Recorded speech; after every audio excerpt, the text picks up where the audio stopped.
লা ইলাহা ইল্লা হুয়াল হাইয়ুল কাইয়্যুম ওয়া আতুবু ইলাইহি।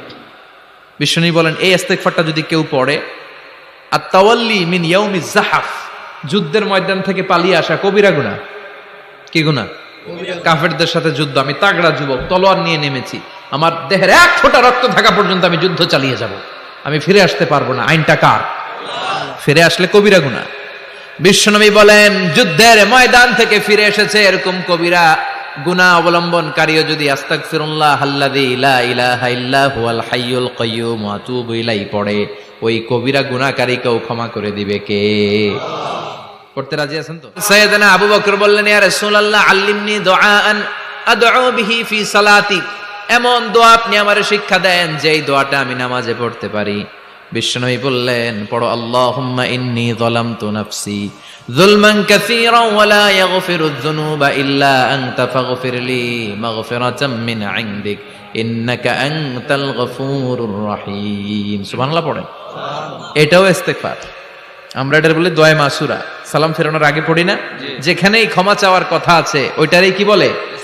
ইস্তেগফার। আল্লাহুম্মা ইন্নী যালামতু নাফসি, আল্লাহ জুলুম করেছি, যুলমান কাসীরা, অনেক জুলুম, ওয়ালা ইয়াগফিরুয যুনুবা ইল্লা আনতা, তুমি ছাড়া এই গুনাহ ক্ষমা করার তো কেউ নাই, ফাগফিরলি মাগফিরাতাম মিন ইনদিক, তোমার দয়ায় আমারে ক্ষমা করে দাও, ইন্নাকা আনতাল গফুরুর রহিম, তুমি হলা ক্ষমাশীল। ঠিক কি না? ইস্তেগফারের শ্রেষ্ঠ ইস্তেগফারের নাম সাইয়্যিদুল ইস্তেগফার।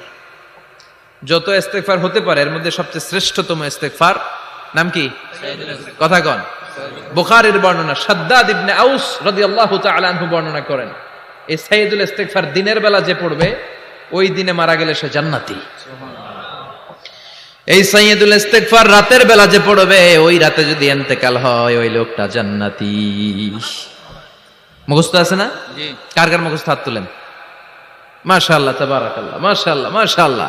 আর যাদের নাই তাদের হোমওয়ার্ক, তাদের আল্লাহুম্মা আনতা রাব্বি লা ইলাহা ইল্লা আনতা খালাকতানি ওয়া আনা আবদুক ওয়া আনা আলা আহদিকা ওয়া ওয়া'দিকা মাস্তাতা'তু আউযু বিকা মিন শাররি মা সানা'তু আবুউ লাকা বিনি'মাতিকা আলাইয়া ওয়া আবুউ লাকা বিযামবি ফাগফিরলি ফাইন্নাহু লা ইয়াগফিরুয যুনুবা ইল্লা আনতা। সুবহানাল্লাহ পড়েন। আজকে রাতে পড়ছেন, মারা গেলে জান্নাতি। চিল্লায় পড়েন না আল্লাহু আকবার। এজন্য বিশ্বনবী বলেন আমার আগের গুনাহ মাফ, পরের গুনাহ মাফ, তারপরেও প্রতিদিন আমি 70 বার তওবা ইস্তেগফার পড়ি। আজকে থেকে পড়তে রাজি আছেন তো? বেশি বেশি ইস্তেগফার পড়া যাবে না? একটু প্রাণ খুলে দিল খুলে আওয়াজ করে পড়েন তো আস্তাগফিরুল্লাহ।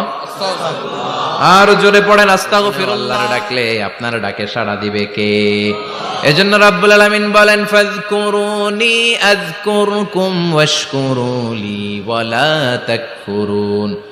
বান্দা আমার জিকির তোমরা করো, আমিও তোমাদের জিকির করব। ঠিক কি না? আমরা যদি আল্লাহর জিকির করি আমাদের জিকির করে কে? আল্লাহ। সুবহানাল্লাহ কইবেন না? আমরা আল্লাহর জিকির করে, আল্লাহ নাকি আমাদের জিকির করে, জানো তো না কথা এটা। আবার হাদিসে কুদসিতে আল্লাহ বলেন ফাইন যাকারানি ফি নাফসি যাকারতুহু ফি নাফসি, আমার বান্দা যদি একা একা আমার জিকির করে আমি আমার বান্দারে একা একা স্মরণ করি। ওয়া ইন যাকারানি ফি মালাইন যাকারতুহু ফি মালাইন খায়রিম মিনহু, এরকম মহা সম্মেলন করে যদি কেউ আমি আল্লাহর জিকির করে আমি এর চেয়েও বড় মহা সম্মেলন ফেরেশতাদেরকে নিয়ে করে আমার বান্দারে স্মরণ করি। আল্লাহ। ওয়া ইন তাকাররাবা ইলাইয়া শিবরান তাকাররাবতু ইলাইহি যিরাআন, আমার বান্দা যদি আমার দিকে এক বিঘত আসতে চায় আমি আমার বান্দার দিকে এক হাত এগিয়ে যাই।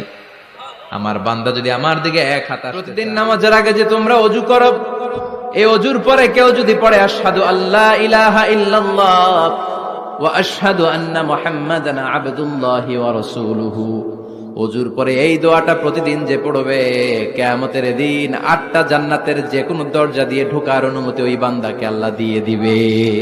জান্নাতি বলে ঘোষণা করেছে। আমি দেখার জন্য এসেছি যে তুমি কি আমল করো, কিন্তু আমি তো বিশেষ কোনো আমল দেখলাম না। নামাজের সময় নামাজ পড়ো, তাহাজ্জুদের সময় তাহাজ্জুদ পড়ো, কোরআন তেলাওয়াতের সময় কোরআন তেলাওয়াত করো, আমি যা ইবাদত করি তাই তো করো, বরং আমার চেয়ে আরো কম করো। কি এমন তোমার আমল যে আমলের কারণে বিশ্বনবী তোমারে জান্নাতি বলেছে? সাহাবীটাকে বলে আব্দুল্লাহ, আমার জীবনে বিশেষ কোনো আমল নাই, এমন কোন আমল আমি আমার জীবনে করি নাই যে আমলের কারণে বিশ্বনবী আমারে জান্নাতি বলে ঘোষণা দিতে পারে। তবে হ্যাঁ, এমন একটি আমল আছে, প্রতি রাতে ওই আমলটা করে আমি বিছানায় ঘুমাতে যাই। প্রতি রাতে এশার নামাজের পরে আমি যখন আমার বিছানায় ঘুমাতে যাই, আমি আমার অন্তরে কারো ব্যাপারে কোনো ঘৃণা, কোনো ক্ষোভ আমার অন্তরে পুষে রাখি না। সুবহানাল্লাহ পড়ে।